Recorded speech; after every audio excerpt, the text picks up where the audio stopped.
വലിയ സമ്പന്നനും ദൈവഭക്തനുമായ ഒരു മനുഷ്യനുണ്ടായിരുന്നു. ഈശ്വരനെ കാണാൻ അതിയായി ആഗ്രഹിച്ച് എന്നും പ്രാർത്ഥിക്കുമായിരുന്നു.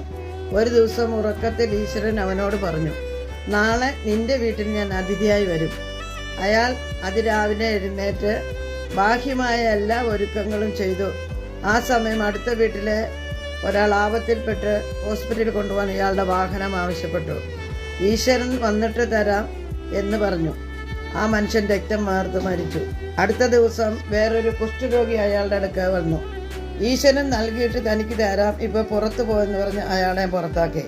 മൂന്നാമത്തെ ദിവസം അയാളുടെ ജോലിക്കാരിൽ ഒരാളെ ആശുപത്രിയിൽ കൊണ്ടുപോകാനായിട്ട് സഹായത്തിനായിട്ട് വന്നു.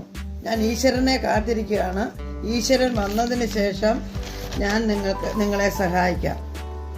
അന്ന് രാത്രി വളരെയധികം ക്ഷീണിച്ച് അയാൾ കിടന്നുറങ്ങി.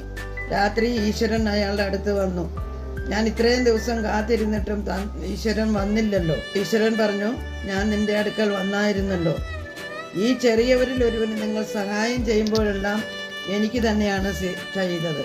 ഈ ചെറിയവരിൽ ഒരുവനെ നിങ്ങൾ സ്വീകരിക്കുമ്പോഴെല്ലാം എന്നെയാണ് നിങ്ങൾ സ്വീകരിക്കുന്നത്. ശുഭദിനം.